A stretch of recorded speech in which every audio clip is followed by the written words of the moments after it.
పర్వాలేదు, చెప్పండి.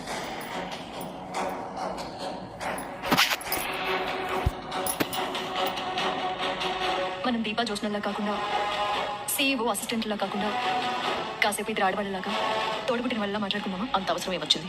నేనైనా, మన అమ్మాయినా, నువ్వైనా, మన అత్తైనా ఆడజన్మ ఎత్తిన తర్వాత పెళ్లి చేసుకుని పిల్ల పాపలతో భర్తతో సంసారం చేసుకోవాలి అనుకుంటారు. నువ్వేం చెప్పాలనుకుంటున్నావు నాకు అర్థమైంది. జీవితంలో పెళ్లి చేసుకోకూడదు అనుకునేంత పెద్ద నిర్ణయం ఎందుకు తీసుకున్నావు? పెళ్లి మీద విరక్తి కలిగి.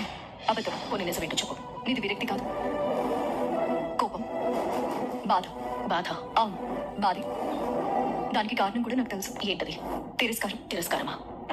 సూరజ్ నిన్ను తిరస్కరించడం నువ్వు తట్టుకోలేకపోతున్నావు. జోస్నతో నేను పెట్టిన పెళ్లి ప్రపోజల్ని నేను రిజెక్ట్ చేస్తున్నాను. నేను జోస్నని పెళ్లి చేసుకోలేను. అది నిన్ను తట్టుకోలేనంతగా బాధ పెడుతుంది. నాకు తెలిసి నువ్వు జీవితంలో ఎప్పుడూ ఇంత బాధపడలేదు. ఆ బాధతోనే జీవితంలో పెళ్లి చేసుకోను అనే నిర్ణయం తీసుకున్నావు. నిజమేంటో తెలుసా? సూరజ్కి నువ్వంటే చాలా ఇష్టం. సూరజ్ నిన్ను ప్రేమిస్తున్నాడు, నిన్నులా కోరుకుంటున్నాడు. అది నువ్వు అర్థం చేసుకో. పంతానికి పోయి నువ్వు సూరజ్ని దూరం చేసుకోవద్దు. జీవితం ఈ రోజులో ఉండదు. ఏదో ఒక రోజు పెళ్లి చేసుకున్నందుకు బాధపడతావు. అంతకంటే ముందు సూరజ్ లాంటి వాడిని వదులుకున్నందుకు నువ్వు బాధపడతావు. లేదు, నాకే బాధ లేదు. నేను పెళ్లి చేసుకోను. జీవితాంతం ఇలా ఉండలేవు చూసిన. ఒంటరి జీవితం వసంతకాలంలో ఎండిపోయిన చెట్టు లాంటిది. వసంతకాలం గొప్పతనం తెలియాలంటే చెట్టుకి ప్రాణం ఉండాలి. ఆ ప్రాణమే పెళ్లి. నాకు సూరజ్ వద్దు దీపా. నువ్వు జీవితంలో చాలా తప్పులు చేశావు. ఇప్పుడు నువ్వు చేస్తుంది చాలా పెద్ద తప్పు. సూరజ్ని వదులుకోవడం నీ జీవితంలో చేసిన తప్పులన్నింటికంటే పెద్ద తప్పు చూసినా. సూరజ్ ఏం చెప్పాడో మరొకసారి గుర్తు చేసుకో. నువ్వేం చాలో నీకే అర్థమవుతుంది. నీ మనసులో నేను ఉన్నానని నమ్మకం కలిగిన రోజున నీతో 7 అడుగులు నడవడానికి నేను సిద్ధంగా ఉంటాను.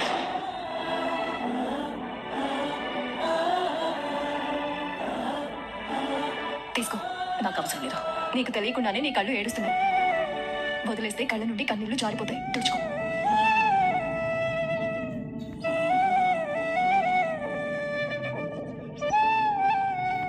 నీకొక విషయం తెలుసా? నీకు కూడా సూరజ్ అంటే చాలా ఇష్టం. నేను చెప్పానా? నీ కళ్ళే చెప్తున్నాయి. నీ లోపల ఎంత ప్రేమ ఉందో నీ కళ్ళు చెప్తున్నాయి చూసినా. కోపం వచ్చినంత తేలిక కన్నీళ్లు రావు.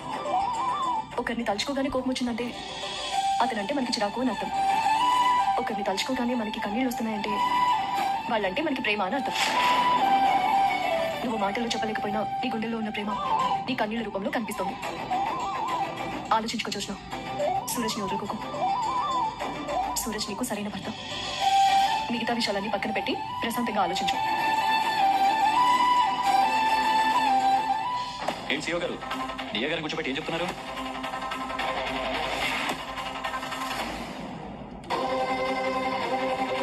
ఏం లేదు బావా, మామూలు విషయాలే మాట్లాడుకుంటున్నాం. ఏంటదినా, ఈ మధ్య కొందరు మళ్ళీ చాలా పెద్ద పెద్ద నిర్ణయాలు తీసుకుంటున్నారంట. దీపానే వెళ్తాను. आइसक्रीम खाने అవసరం ఏంటి బ్రదర్? నువ్వే వెళ్ళి అడగాల్సింది. అంత సాహసం నేను చేయలేలే. బాబా, జోస్న చాలా బాధపడుతుంది. పైకి చెప్పుకోలేకపోయినా తను సూరజ్ వల్ల మతి పోగొట్టుకుంటుంది. అయితే దీనికి ఒక చక్కని పరిష్కారం ఆలోచించాల్సిందే. ఏం చేస్తావు? చెప్తానుగా.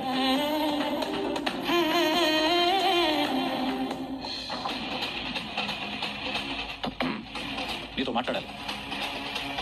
చెప్పు బ్రదర్. ఎందుకు ఆడవాళ్ళ మనసులతో ఆడుకుంటున్నావు? ఆడవాళ్ళ మనసులతో ఆడుకుంటున్నానా? జోస్న చాలా డిస్టర్బ్ అయింది. అందుకు నేను కారణం కాదే. కాకపోవడం ఏంటి? 100% నువ్వే కారణం.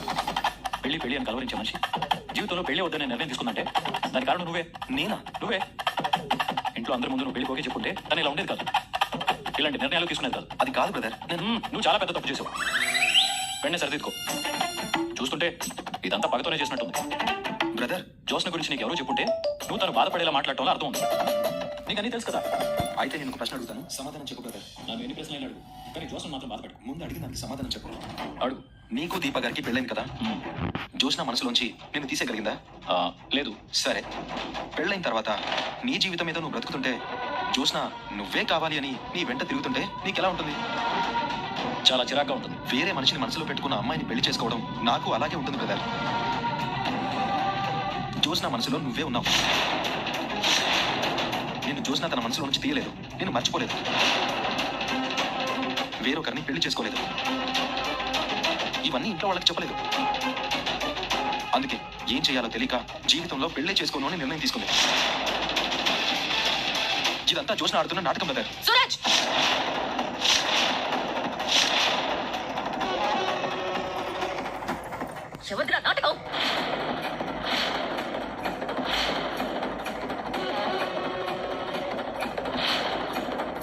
నా లైఫ్ గురించి, నా నిర్ణయాల గురించి, నా మనసు గురించి మాట్లాడడానికి నీకే అధికారం ఉంది?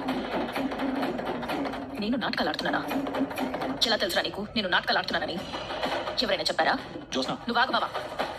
నేను సూరజ్తో మాట్లాడాలి. చెప్పరా? ఎవరైనా చెప్పారా? లేకపోతే నా మనసులో ఏముందో నీకు ఎలా తెలుస్తుంది?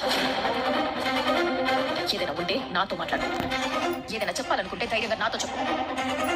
అంతేకాని ఇలా వెనక నా గురించి మాట్లాడే రైట్ నీకు లేదు. నీ నిర్ణయాన్ని నేను తప్పు పెట్టానా? నువ్వు మాట్లాడింది కరెక్ట్ కాదని కానీ కరెక్ట్ అని కానీ నేను చెప్పానా? లేదే. నువ్వేదో చెప్పాలనుకున్నావు, చెప్పాను. నీ విషయంలో నీకు ఎలాంటి ఫ్రీడమ్ ఉందో నా విషయంలో అలాంటి ఫ్రీడమే ఉంది. నీకు ఏ అధికారం లేదు. ఉంది. ఏంటా అధికారం? నేను నిన్ను ఇష్టపడుతున్నాను. అదే నా అధికారం. నేను జీవితంలో పెళ్లి చేసుకోకూడదు అనుకున్నాను. చేసుకోవద్దు. నిన్నేమో చేసుకోమన్నారు, అది నీ ఇష్టం. కానీ నేను ఇష్టపడ్డం నా ఇష్టం. నువ్వు పెళ్లి చేసుకున్నా ఇలాగే ఉండిపోయినా నా ఇష్టం మారదు కదా. ఎందుకంటే నా ఇష్టం నీ నిర్ణయాలపైన ఆధారపడలేదు, నా నిర్ణయం మీదే ఆధారపడింది. నా మనసు గురించి నువ్వు మాట్లాడుతూ మాట్లాడతాను. ఎందుకంటే నువ్వు అంటే నాకు ఇష్టం కాబట్టి. నాకు నచ్చిన వాళ్ళ కోసం నేను మాట్లాడతాను.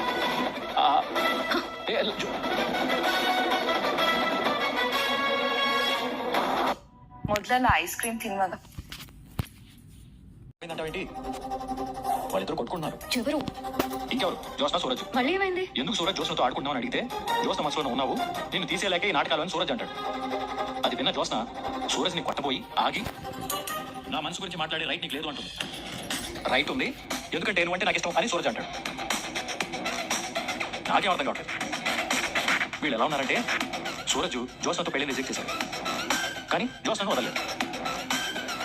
జ్యోత్స్న నన్ను మనసులోంచి తీయలేదు, సూరజ్ని వదులుకోలేదు. నిన్ను వదులుకోలేకపోతున్నాను అని జోష్న నీకు ఏమైనా చెప్పిందా బాబా? అది అందరికీ అర్థమవుతుంది కదా. నేను మర్చిపోలేకపోతున్నాను బాబా అని జోష్న నీతో చెప్పిందా? జీవితంలో పెళ్లి చేసుకోవడం అంటే అర్థం ఏంటి? నా మీద ఉన్న ప్రేమ చంపుకోలేకే కదా. అంతలే బాబా, దాని అర్థం అది కాదు. మరేంటి? నేను ఇంక జీవితంలో సూరజ్ని తప్ప ఇంకెవరిని చేసుకోను అని. అలా నీతో చెప్పిందా? నేను ఆడదాన్ని బాబా, మరొక ఆడదాని మనసు నాకు అర్థమవుతుంది. సూరజ్ గురించి మాట్లాడుతుంటే జోష్న తెలియకుండానే ఏడ్చింది. జోష్న వదిలేసింది కన్నిటిని కాదు బాబా, నిన్ను. నన్నా?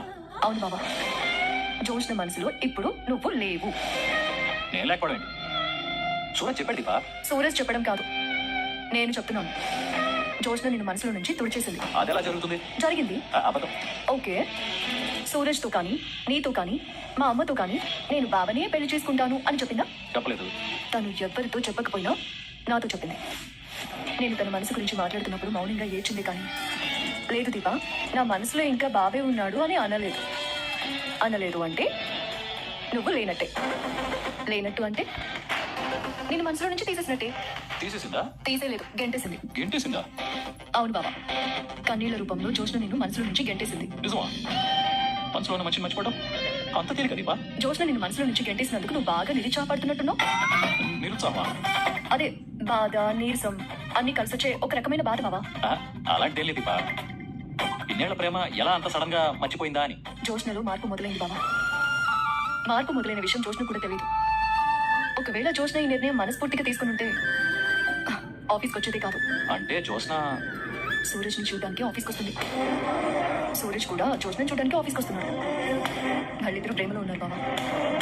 కానీ ఇది సాధారణ ప్రేమ కథ కాదు. ఈ రోజు సూరజ్ పేరు చెప్తే జోష్న కన్నీళ్లు పెట్టుకుంది. జోష్నలో మార్పు మొదలైంది బావా. జోష్నకి సూరజ్ కావాలి. ఈ విషయం దానికి తెలియకపోయినా తన మనసుకి తెలుసు. తన మనసుకి తెలిసిన విషయం జోష్నకి తెలిసిన మరుక్షణం సూరజ్కి తెలుస్తుంది. ఈ ప్రేమ కథకు అదే ముగింపు. నువ్వు చెప్పిందే నిజం అనిపిస్తుంది దీపా. ఇదే నిజం బావా. వాళ్ళు ఒకరి కోసం ఒకరు ఆఫీస్కి వస్తున్నారు. ఒకరినొకరు చూసుకోకుండా ఉండలేరు.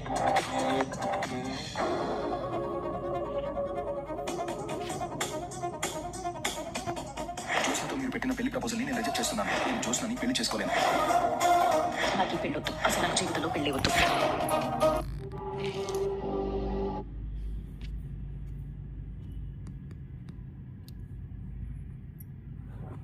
తలుచుకోగానే మనకి కన్నీళ్ళు వస్తున్నాయంటే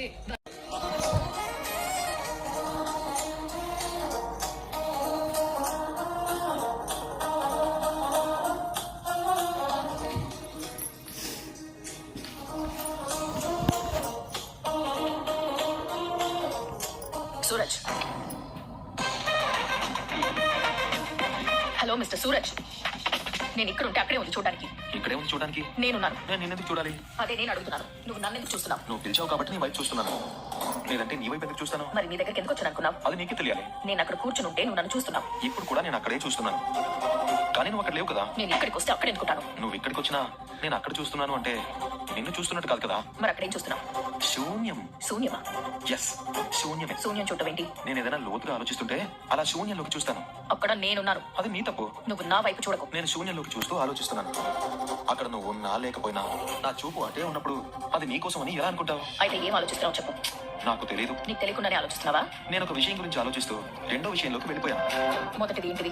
మర్చిపోయాను. రెండోది ఏంటి? గుర్తులేదు. మరేం ఆలోచిస్తున్నావు? మొదటి దాని గురించి ఆలోచిస్తూ రెండోది ఎందుకు మర్చిపోయానా అని ఆలోచిస్తున్నాను. నీతో మాట్లాడితే ఎవరికైనా బతుకోవాల్సిందే. నీకు ఆల్రెడీ పోయినట్టుంది. అది నీ వల్లే. నీ నిర్ణయాలు, నీ ఇష్టాలు, నీ మనసు, నీ జీవితం అంటూ ఏవో భారీ డైలాగులు చెప్పావు కదా. అన్నీ నీ ఇష్టమైనప్పుడు నా వల్ల నీ మతి ఎలా పోతుంది?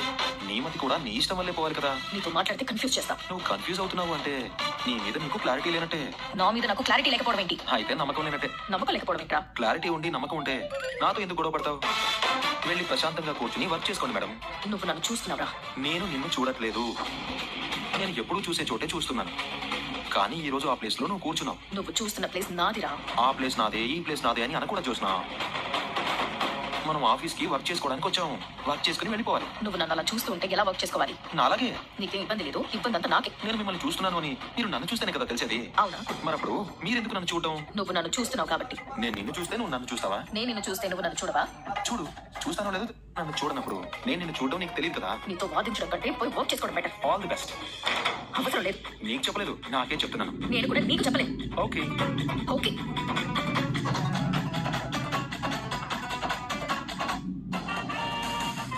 ఇది కదా నువ్వు చెప్పింది నిజమే దీపా. జ్యోత్స్నలో మార్పు మొదలైంది. ఆ విషయం జ్యోత్స్నకి మనమే చెప్పాలి. ఇలా కొట్టుకొని కొట్టుకొని చివరికి వాళ్ళే దగ్గరైపోతారు బావా. నువ్వు చూస్తూ ఉండు. ఉమ్,